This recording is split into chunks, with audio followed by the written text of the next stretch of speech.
Another mainstream adoption of cryptocurrencies, and this time it is MoneyGram getting in on the action. Shares of MoneyGram climbed the most in 10 months after saying it was working with the blockchain startup Ripple. It'll be testing the use of cryptocurrency to move funds. Let's bring in our Bloomberg editor-at-large, Cory, who is in New York, who's been covering this story. So they mentioned speedier transactions here, Cory. What does this mean?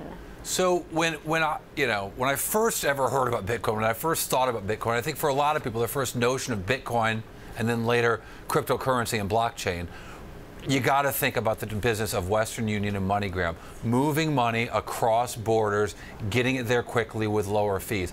If you are a foreign worker working in the U.S. and you're trying to get money home to your family, you go to the 7-Eleven and try to transfer money using MoneyGram, using Western Union, a Western Union store. The fees are enormous and outrageous, and the process is slow. The idea that you could move money like you could move email is a dream, and that's what Bitcoin seemed to promise. That's certainly what Ripple seems to promise. MoneyGram and Ripple are absolutely in competition with each other. To see these two businesses come together and see MoneyGram look at a way to move money faster is an amazing thing. It will give them a leg up over competitors like Western Union, but it also massively erodes their business model. It's interesting to see these guys, I think, probably smartly recognize that they've got to get ahead of this train or they're going to be under the tracks. So, we've spoken to the Ripple CEO recently. Let's take a listen to what he had to say about the future of cryptocurrency as he sees it. There's no doubt 2017 has been, amongst other things, the year of crypto. And within the year of crypto, XRP has outperformed every other digital asset out there. So year to date, as that chart showed, we're up about 20,000%.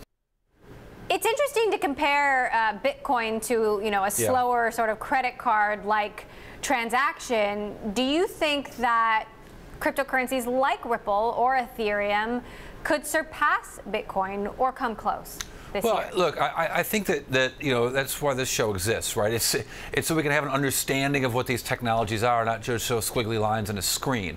And when we get to a place where we're talking about the efficacy of blockchain technologies and even currencies that use blockchain, rather than the price is up, the price is down, that's when we've elevated into a conversation about actually what these things are and what they might be as a business. I thought it was really interesting what Kodak had to say. I talked to the CEO of MoviePass, so the company that owns MoviePass. MoviePass is a really interesting startup that actually has a public structure that's very complicated. The business of MoviePass is really simple. It's Netflix for the physical movie theater by one of the Netflix co-founders. And I talked to the CEO of MoviePass yesterday about their notions of using blockchain and what they're actually going to do with it as opposed to talk about it.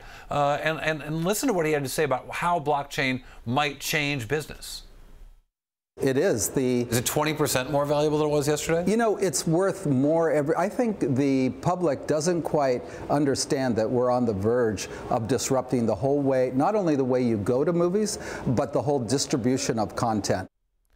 And that's the thing. It's the notion of distribution of content, and not just how MoviePass might use something in blockchain, and they say they're going to do it within 9 months, but how lots of businesses out there, I fully expect we're going to hear from lots of other companies about how to use this technology to solve old problems. Then we can get away from squiggly lines and a stock price and actually understand how technology is changing business.